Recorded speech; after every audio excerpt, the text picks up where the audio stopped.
Hello, good morning, नमस्कार। आप सभी का स्वागत है स्पिरिचुअलिटी मैटर्स अध्यात्म के मेरे चैनल पे। आई होप सब अच्छा कर रहे होंगे अपनी लाइफ में। आज का जो विषय हम लेकर के आए हैं वो है एपिस्टीन फाइल के बारे में।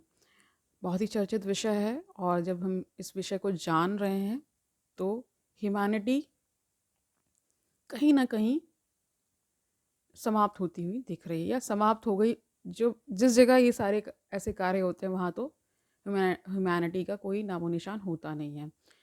छोटी छोटी बच्चियां हैं, छोटे छोटे बच्चे हैं जिसमें उनके साथ इतना दुर्व्यवहार हो रहा है, सेक्सुअली असॉल्ट किया जा रहा है, उन्हें मारकर खाया भी जा रहा है ना। जैसे निठारी कांड आपने नोएडा का सुना होगा, और इसमें बहुत बड़े बड़े लोग इन्वॉल्व हैं।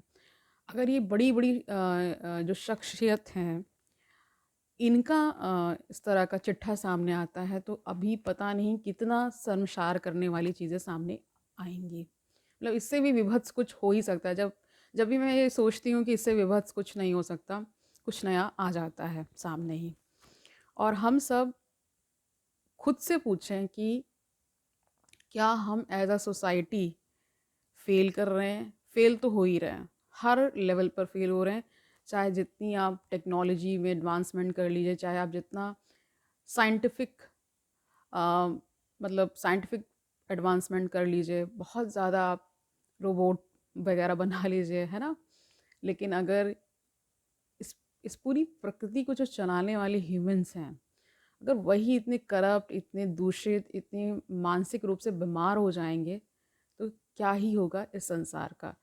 तो कहना थोड़ा अतिशयोक्ति होगी, लेकिन मुझे लगता है कि प्रलय यही है। प्रलय प्रलय का मतलब ये नहीं है कि जहाँ सब कुछ तो मानवता तहस नहस हो रही है, कोई भी किसी के प्रति कोई दया करुणा जो हम अध्यात्म में सीखते हैं कुछ भी नहीं रह गया लोगों के अंदर।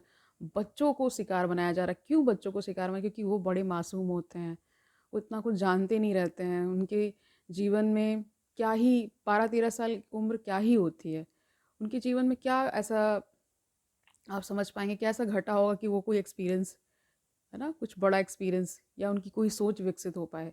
समय दिया अगर 18 वर्ष का जो समय है वो इसलिए ही दिया गया है ताकि सारी चीज़ें अच्छे से विकसित हो जाएं। बच्चों का मन बहुत कोमल होता है और ऐसे बच्चों को शिकार बनाया गया है। इसमें बहुत ही चर्चित चर्चित नाम आ रहे हैं। और चर्चा जब अच्छे विषयों को लेकर होती तो गर्व होता है, और जब ऐसे विषयों को लेकर होती तो जो निहायती इतना विभत्स कार्य लोग करते हैं, पता नहीं।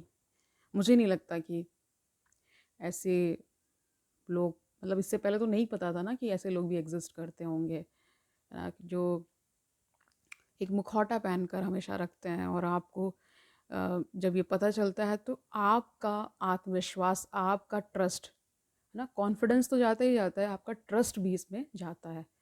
ठीक है, क्योंकि ये जो जो दुनिया बनी है ना, ये एक दूसरे के सहयोग से, है ना। जब भी हम पढ़ते हैं तो एक इंटर रिलेशनशिप है। कोई एक अकेला एग्जिस्ट ही नहीं कर सकता, सब एक दूसरे पे एक इंटर डिपेंडेंस है, तभी तो हम सब एग्जिस्ट कर रहे हैं। और जब ऐसे विषय आते हैं तो बहुत बहुत ख़राब लगता है। मैं नहीं समझ पा रही हूँ कि कैसे लोग इस चीज़ को ले रहे हैं, मतलब कैसे ये सब होता है। मतलब क्यों नहीं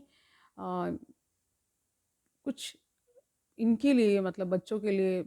फ़िलहाल तो बहुत पुराना विषय, यूनाइटेड नेशंस देखिए बहुत कुछ करता रहा है, लेकिन अब इसमें भी इसी, मतलब कोई भी संस्था कैसे वर्क करती है, बहुत अच्छे उद्देश्य को लेकर चलती है, और जब उन्हीं के करता धरता लोग, इसमें बहुत सारे ऐसे लोगों का भी नाम आ रहा है जो बहुत अपने आप को फिलैंथ्रोपिस्ट कहते थे कि ह्यूमन के लिए बहुत कुछ कर रहे हैं, बच्चों के लिए बहुत कुछ कर रहे हैं, और फिर वो बच्चों के साथ ही ऐसा कुछ कर रहे हैं। 12 से 17 वर्ष तो बहुत ही कह सकते हैं फॉर्मेटिव ईयर्स होते हैं किसी भी बच्चे के लिए। और उनका जब इस तरह से शोषण होता है तो निहायती लगता है कि क्या ही है दुनिया। मतलब मैं, मेरे पास शब्द नहीं है इसको। जब मैंने ये सब जाना और सोचा तो ये क्या अध्यात्म की हम बात कर रहे हैं। इससे पता चलता है ना कि उनके अंदर बिल्कुल भी आध्यात्मिकता तो है ही नहीं। अगर आध्यात्मिक होते तो क्या वो ऐसा निकृष्ट कार्य कर रहे होते? नहीं कर रहे होते। उनको समझ में आ रहा होता दूसरों का दुख दर्द करुणा ये सब क्या है विषय, है ना? समझ पा रहे हैं हम जो मैं कह रही हूँ? क्योंकि कहीं न कहीं जब आध्यात्मिक पतन होता है तभी लोग ऐसे-ऐसे कार्य करते हैं। दूसरों का शोषण करना, दूसरों की चीज़ों को ले लेना बाय फ़ोर्स, है ना? आप एक बच्चे के साथ इतनी दरिंदगी कर रहे हैं, बच्चियों के साथ कर रहे हैं, तो क्या ही कहा जा सकता है। देखिए अब इस विषय में क्या-क्या होता है ना? मुझे लगा कि इस विषय पर चर्चा इस चैनल पर भी होनी चाहिए, इसलिए मैं ये विषय लेकर के आई। कि मुझे बहुत कुछ इसमें बोलना नहीं था, सिर्फ़ आपको याद दिलाना था कि जब-जब सोचो कि इससे विभत्स कुछ नहीं हो सकता और उससे कुछ बड़ा विभत्स आपके सामने आ जाता है। और ये हमें बताता है कि एज़ अ ह्यूमन हम कितने गिर चुके हैं, है ना? सोचो ना कि खुद के अगर बच्चे के साथ अगर ऐसा हो तो आपको कैसा फ़ील होगा? और उन बच्चियों को जिनके साथ ऐसा हो, जिनको मार भी दिया गया, उनका फ्लेश तक लोग खा रहे थे, है ना? क्या है ये दुनिया? हम जो राक्षसों का कॉन्सेप्ट है वो सब राक्षस यहीं नज़र आ रहे हैं मुझे तो।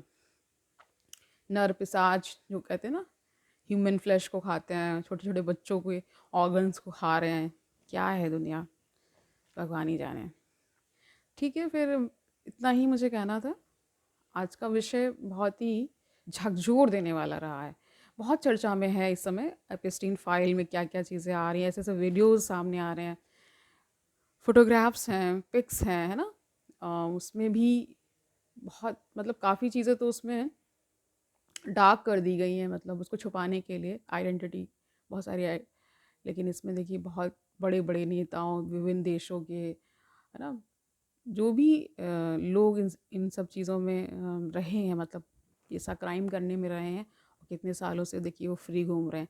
तो कहीं न कहीं जो जस्टिस सिस्टम है, जस्टिस कितना कर पाता है, छोटे लोगों के लिए केवल होता है, बड़े लोग तो बहुत बड़े-बड़े क्राइम करके बच जाते हैं, उसमें उनके लिए कवर अप हो जाता है सारी चीज़ें।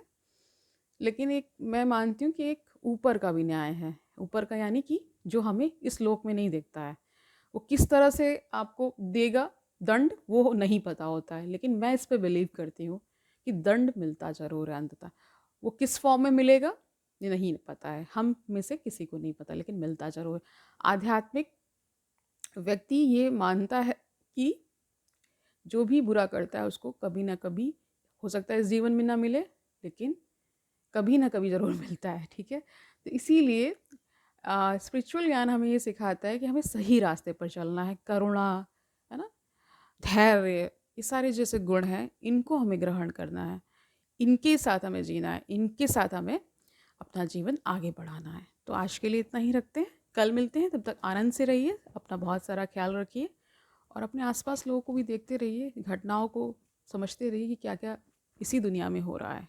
और हम जो भी बात करते हैं, कभी-कभी ये लगता है कि कितना अगर मैं सही शब्दों में कहूँ, कितना वो, आप इमेजिन करिए ना कि आपकी वो क्या महसूस करते होंगे, या तो उनके अंदर कोई फ़ियर नहीं है कि, है ना? फ़ियर ना होना ही है, या देखिए एक फ़ियर होता है कि आपको जो जस्टिस है ना, सिस्टम है, उसका फ़ियर हो, या फिर आपके आपके अंदर से वो फ़ियर आए, या आप गॉड फ़ियरिंग हो, तभी ये पॉसिबल, अदरवाइज़ तो ऐसी ही दुनिया है।